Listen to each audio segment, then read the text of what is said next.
फरीहा, कहिएगा कि जस्टिस याहिया आफरीदी के नाम पर इत्तेफाक कर लिया गया है पार्लिमानी कमेटी की जानिब से। अभी सिर्फ नामजदगी हुई है और ये कयास आराइयाँ भी थी कि हो सकता है कि जस्टिस याहिया आफरीदी इनकार भी कर सकते हैं। क्या लगता है आपको, क्या होगा आगे?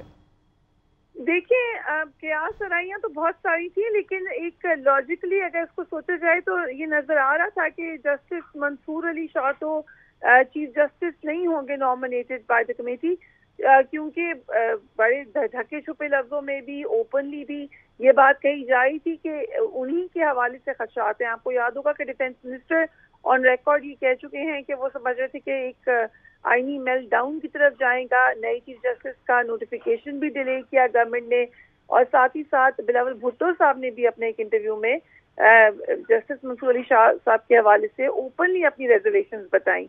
तो ये तो वाज़ेह था कि जस्टिस मंसूर अली शाह, अगरचे ये समझा जाता है कि सुप्रीम कोर्ट की चीफ जस्टिस की पावर जो है वो अब हेविली कर्टेल्ड है 26वीं आईनी तरमीम के बाद, लेकिन उसके बावजूद ये रिस्क लेती हुई नजर नहीं आ रही थी गवर्नमेंट। तो पार्लिमानी कमेटी ने इन्हीं नामों में से एक नाम देना था, और ये बात नजर आई थी कि उसमें सबसे स्ट्रॉन्ग नाम जस्टिस याहिया आफरीदी का ही है। अब यही नाम 2/3 मेजॉरिटी के साथ सिलेक्ट कर लिया गया है। पीटीआई ने बॉयकॉट किया था, और पीटीआई को अब हम देखें, अगर वो मौजूद भी होती तो उनकी रिप्रेजेंटेशन से कोई फर्क नहीं पड़ना था, क्योंकि जाहिर है एक मेजॉरिटी जस्टिस याहिया आफरीदी की तरफ ही है, जो नई आईनी तरमीम के बाद तरीक़ेकार वाज़ेह कर दिया चीफ जस्टिस को नॉमिनेट करने का। अब प्राइम मिनिस्टर को ये नाम भिजवा दिया जाएगा और वहाँ से फिर इसका नोटिफिकेशन जारी हो जाएगा। कंसिडरिंग कि हम बिल्कुल अब एक टेल एंड पर हैं आउट गोइंग चीफ जस्टिस के हवाले से, उनके बिल्कुल आखिरी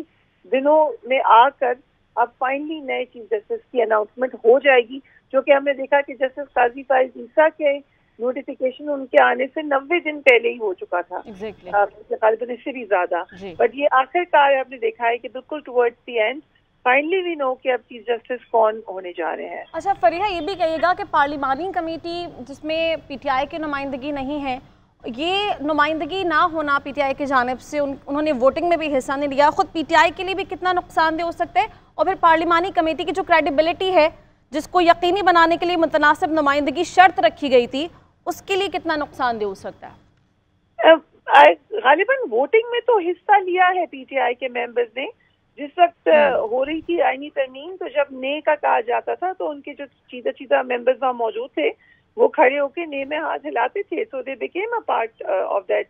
तरमीम इन अ वे कि उन्होंने उस पर ऑब्जेक्ट किया, लेकिन उसका हिस्सा वो जरूर बने हैं। इसी तरीके से मौलाना फजल रहमान के साथ जो ड्राफ्ट के अंदर तरमीम हुई, यानी तरमीम दर तरमीम हुई, उसके अंदर भी मौलाना फजल रहमान कई दफा ये बात कह चुके हैं कि पीटीआई का बहुत ज्यादा कंट्रीब्यूशन रहा है। आज सलमान अकरम राजा साहब से भी जब मेरी बात हुई मेरे प्रोग्राम में, जो कि इन मीटिंग्स में हिस्सा रहे हैं, जाहिर है इस इनपुट का भी हिस्सा रहे हैं, तो उनका कहना ये था कि शुरू में ही मौलाना फजल रहमान हमें ये बात बता चुके थे कि आईनी बेंच के हवाले से हमें कोई इतराज नहीं है,